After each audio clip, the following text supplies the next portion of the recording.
Heavy হয়েছে, সেই স্বাদ। আসসালামু আলাইকুম। আজকে আমি চিকেন মালাইকারি বানাবো। তার জন্য দেখুন আমি এখন এখানে কিছু মশলা নিয়ে নেব।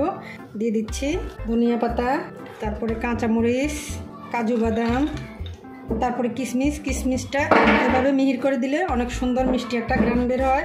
তারপরে দিয়ে দিচ্ছি পেঁয়াজ। দেখুন আমি এখানে 2.5 কেজি ওজনের একটা মুরগি নিয়েছি। মুরগিটা ধুয়ে পরিষ্কার করে নিয়েছি। এবার দেখুন ছুরিটা দিয়ে আমি মুরগিটাকে কেটে নেব।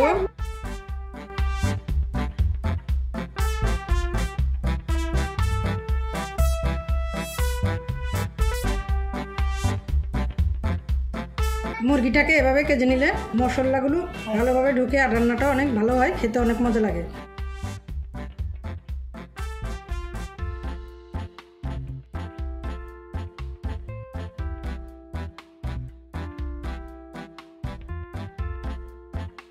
দেখুন প্রথমে আমি যে মশলাটা মিহি করে নিয়েছি এগুলো দিয়ে দিচ্ছি। আমি কিন্তু আর কোনো মশলাই দেবো না, সবগুলো এখন যা দেওয়ার দিয়ে সবগুলো দিয়ে একবারে মেখে রাখবো। দিয়ে দিচ্ছি মরিচের গুঁড়া, তারপর আমি দিয়ে দিচ্ছি মিল্ক পাউডারটা আমি 4 চামচ দিচ্ছি। তারপর আমি দিয়ে দিচ্ছি গরম মশলা 2 চামচ। তারপরে দিয়ে দিচ্ছি আমি টক দই, দিচ্ছি আমি আদা দিচ্ছি 2 চামচ। তারপরে দিয়ে দিচ্ছি আমি রসুনও আমি 2 চামচ দিচ্ছি। তারপরে দিয়ে দিচ্ছি চিনি, 1 চামচ লবণ, দিয়ে দিচ্ছি আমি 1 চামচ টমেটো সস, সয়া সস। সবগুলো দিয়ে এবার আমি ভালো করে মেখে মুরগিটাকে যে আমি কেটেছি কাটা অংশগুলোর মধ্যে যেন মাংসগুলো ঢুকে ভালোভাবে, মশলাগুলো ঢুকে ঠিক ওইভাবে ভালো করে মেখে আমি এটাকে এখন 1 ঘন্টা ঢেকে রাখবো। যাদের হাতে সময় থাকবে তারা 1 ঘন্টা রাখবেন, আর সময় কম থাকলে আপনারা 30 থেকে 40 মিনিট এটাকে এভাবে ঢেকে রাখবেন। দেখুন ভিতরে বাইরে ভালো করে মশলাগুলো মাখাবেন।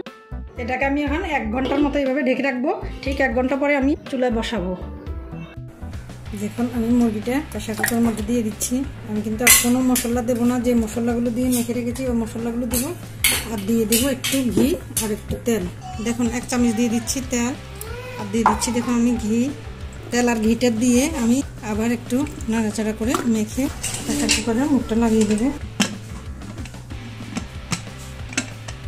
এটা যেহেতু ব্রয়লার মুরগি, একটা সিজ দেওয়ার পরে আমি নামিয়ে 20 মিনিটের মতো এভাবে রেখে তারপরে এখন দেখুন মুখটা খুলতেছি। দেখুন মুরগিটা হয়ে গেছে, এখন আমি ঢেলে নেব।